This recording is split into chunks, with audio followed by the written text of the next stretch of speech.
అందరికీ నమస్కారం. ప్రకృతి వ్యవసాయంలో భాగంగా మనం పండిస్తున్న గోదావరి ఇసుకలు వెరైటీ రైస్ ఇది.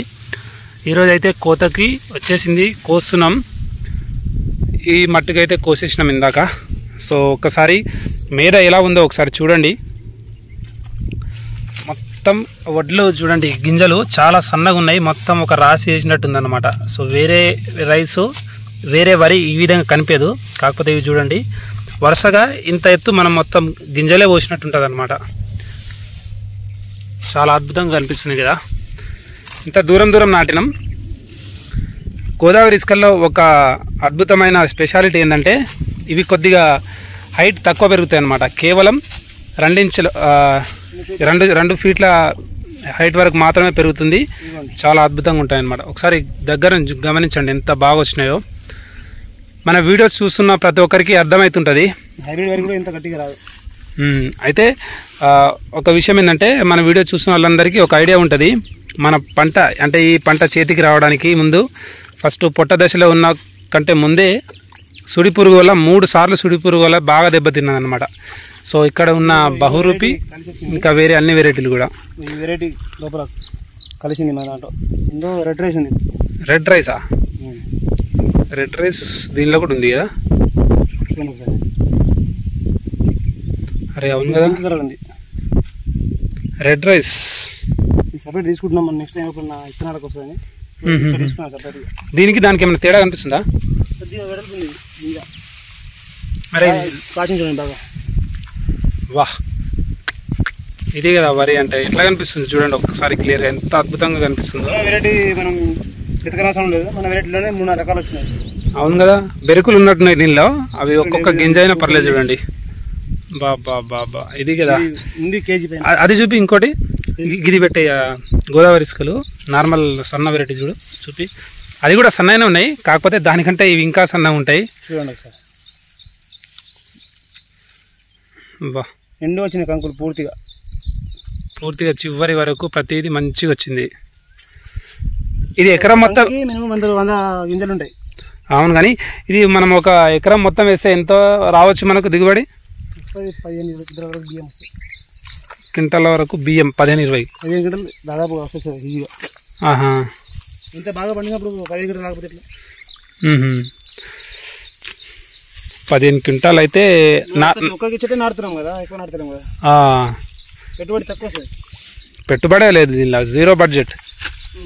మనం ఏం పెట్టుబడి అవుతాం? ఇందాక చూపించిన లావు వెరైటీ కదా. లావులు రెడ్ కలర్ వస్తుంది. అవును కదా. ఒకటే కంకి ఎంతున్నారు, ఒకటే చెట్టు, ఒక కంకి కాదు. ఇవి 2 అయితే సపరేట్గా పెట్టుకుంటున్నాం. సో దాని తర్వాత మనకు అవసరమైతే ఎవరికైనా చూపిద్దాం ఇవి వేరే వెరైటీనా లేకుంటే గోదావరి ఇసుకల్లో రెడ్ వెరైటీ కూడా ఉంటుందా అని. ఇంకోసారి నాటుకోవడానికి అనుకూలంగా ఉంటుంది. ఇప్పుడైతే అది హైబ్రిడ్ నుంచి రాలేదు కదా, నాటు రకం నుంచి వచ్చింది కాబట్టి పనికి వచ్చిందే ఉంటుంది. ఈజీగా తెగుతుంది కదా ఇది. కొద్దిగా బురదైంది, నైట్ లైట్గా వర్షం వచ్చింది. దాంతోపాటు మోటార్ పెడితే జర వాటర్ దీనిలో డివేట్ అయి వచ్చినాయి. ఇంకా ఎక్కువ రోజులు ఎలకల కోసమని ఆపినాం, లేకుంటే ఇవి కిందికి వాళ్తున్నాయి కదా, ఇంత భూమికి తాకుతున్నాయి కొన్ని, అట్లా డ్యామేజ్ చేస్తాయి అనే విషయంతో ఈ విధంగా తీసుకోవడం జరుగుతుందన్నమాట.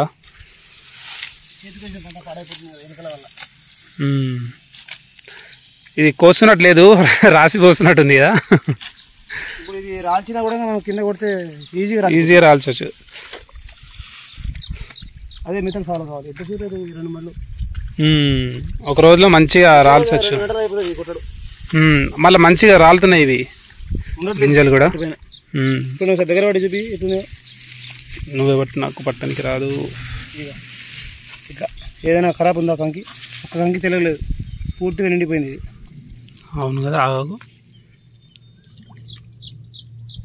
అద్భుతంగా ఉంది. ఇది ప్రకృతి వ్యవసాయం అంటే ఇట్లుంటుంది. రిజల్ట్ కూడా ఇలానే ఉంటుంది. కొద్దిగా కష్టపడాలి. కొద్దిగా కష్టం అంటే చూస్తూ ఉండడం అంతే. ఇది ఇంకో వెరైటీ కలిసింది. ఇది పొడుగు వెరైటీ కదా. అదే లావులు. ఇక నార్మల్గా ఇవి మొత్తం మనం 2 వెరైటీలు వేస్తే 4 వచ్చినాయి. ఇక వరికి మనం అంటే విత్తనాలకు మనం సపరేట్ చేసుకుని కొన్ని ఉంచుకుందాం. దాంతోపాటు ఇంట్లో తినడానికి అవసరమైతే ఎవరినైనా అడిగితే ఇచ్చేద్దాం.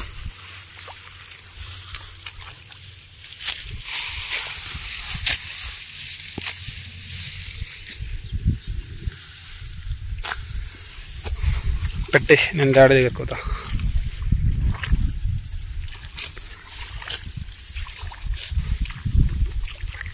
ఎన్ని వస్తాయి నాన్న ఇవి మొత్తం? ఎన్ని వస్తాయి ఒక ఎకరానికి మనం ఇట్లే పండితే మంచిగా? మంచిగా అంటే 10-15 క్వింటాలు వస్తుంది.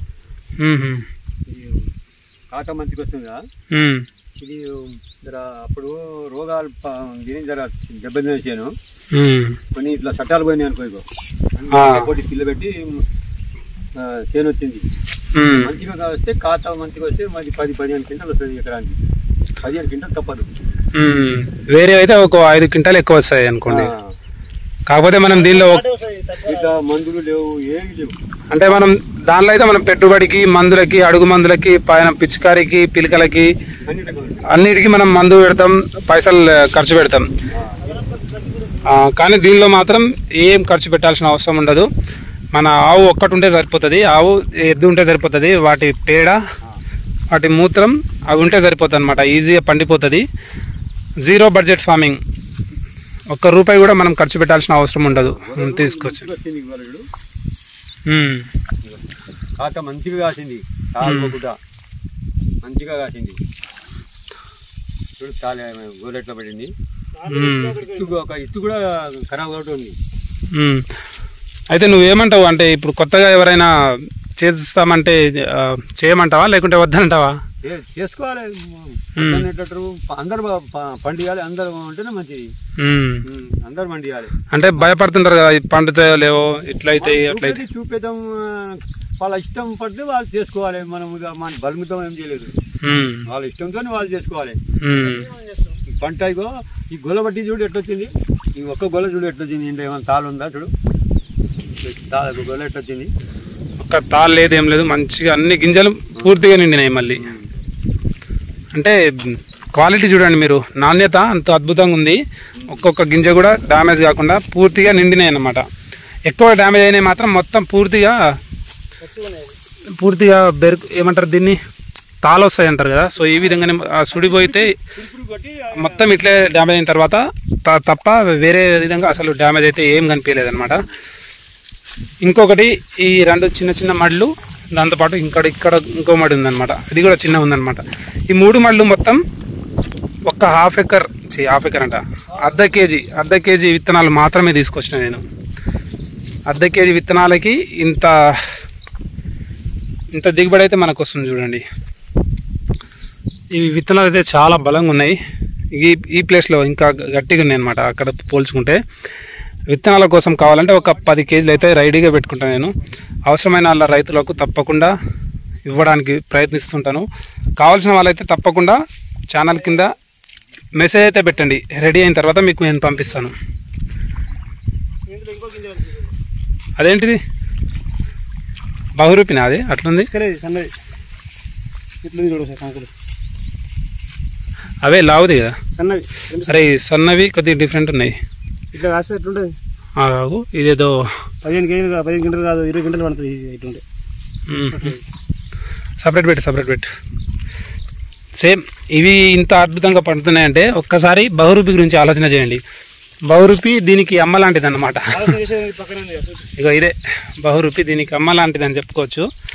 ఈ కంకులు ఇంకా మొత్తం అయిపోలే. ఇవి మొత్తం ఇప్పుడిప్పుడే కొత్త కంకులు వస్తున్నాయి. దాంతోపాటు పాల దశలో ఉంది. ఇక్కడ మాత్రం కొద్దిగా అయినాయి చూడండి. దీనిలో లైట్గా ఒక్కొక్కటి తెలుపు కనిపిస్తున్నాయి కదా, కొన్ని డ్యామేజ్ అయినవి ఉన్నాయి. కానీ ఇవి ఇంకా దానికంటే ఇంకా అద్భుతంగా కాస్తాయి అన్నమాట. చాలా ఎక్కువ కాస్తాయి. హెవీ అసలు మనం మొత్తం ఎట్లా వాలిపోయింది చూడండి. మొత్తం గింజలు పూర్తిగా అయితే మంచిగా ఈ విధంగా పెద్ద సైజు మంచిగా లావు గింజలు, బరువు గింజలు అనమాట. ఇంత అద్భుతమైన గింజలు వేరే దాంట్లో కనిపించవు. ఇక్కడ చూస్తే ఇవి బ్లాక్ రైస్. ఇది ఏం వెరైటీ నాకు ఐడియా లేదు. కాకపోతే సేమ్ లాస్ట్ ఇయర్ వేసినప్పుడు కొన్ని బెరుకులు వస్తే ఆ బెరుకులను తీసుకుపోతే వేసినాం అనమాట. నాకు తెలిసి ఇవి మణిపూర్ బ్లాక్ అనుకుంటాను. మంచిగా హైట్ బాగా పెరిగింది, మంచిగా వస్తున్నాయి అనమాట. గింజలు మాత్రం మొత్తం బ్లాక్ కలర్లో ఉన్నాయి, చాలా బాగున్నాయి. సో ఈసారి వర్షాకాలానికి మాత్రం ఏవి రెడీ అయితే ఐడియా అయితే లేదు. మాపిల్లై సాంబ కనీసం ఒక మడైనా ఇస్తాం, అది 7 నెలల పంట అయినా పర్లేదు. ఒక మడేసి దాన్ని జాగ్రత్త కాపాడుకొని విత్తనాలు కాపాడుకోవాలి.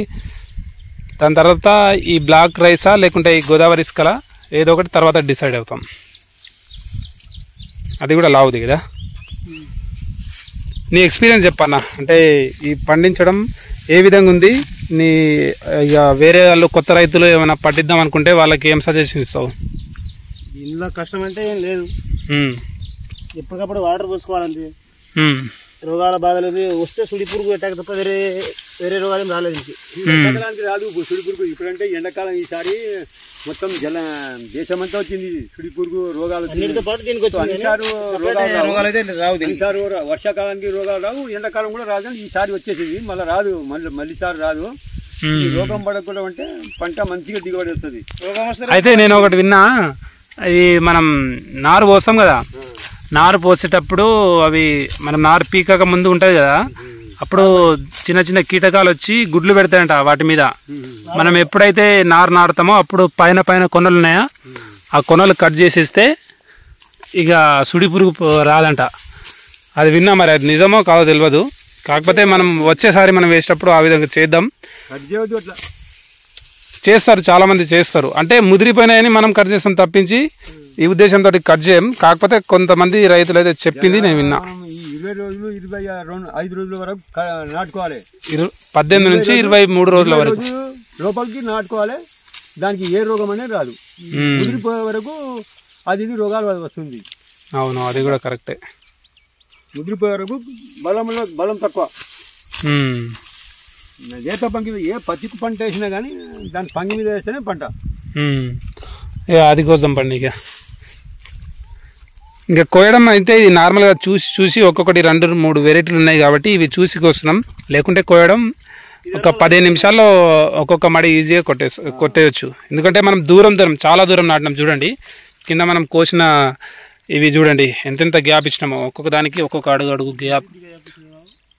ఇంత గ్యాప్ ఇచ్చినా కూడా ఇంత అద్భుతంగా కాసిందన్నమాట. ఇది దీనిలో ఉన్న స్పెషాలిటీ. ఇంకా గ్లైసిమిక్ ఇండెక్స్ గురించి మాట్లాడితే దీనిలో చాలా తక్కువ ఉంటుంది, నార్మల్ వైట్ రైస్ కంటే తక్కువ ఉంటుంది. కాబట్టి దీనిలో ఫైబరీ కంటెంట్ ఎక్కువ ఉంటుంది.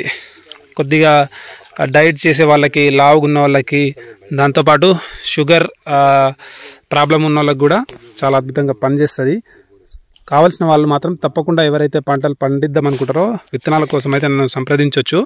నేనైతే విత్తనాలు ఎలాగైనా మీకు పంపించే ప్రయత్నం అయితే చేస్తాను. ఇవైతే పూర్తిగా కోసేస్తాం. ఇక చూడండి, ఇది మేదలు. సో ఇలాంటి ప్రకృతి వ్యవసాయానికి సంబంధించిన వీడియోస్ కావాలంటే మన ఛానల్ని సబ్స్క్రైబ్ చేయండి. ఇంట్రెస్ట్ ఉన్న వాళ్ళు తప్పకుండా ఈ ప్రకృతి వ్యవసాయం వరకు వాళ్ళ ఫ్యామిలీ మెంబర్స్ కానీ ఎవరైనా మలుచుదామంటే తప్పకుండా వాళ్ళకు షేర్ చేయండి. వాళ్ళకు ఇన్ఫర్మేషన్ అయితే పాస్ అవుతుంది. పూర్తిగా వీడియో చూసినందుకు ధన్యవాదాలు. జై జవాన్, జై కిసాన్, జై హింద్.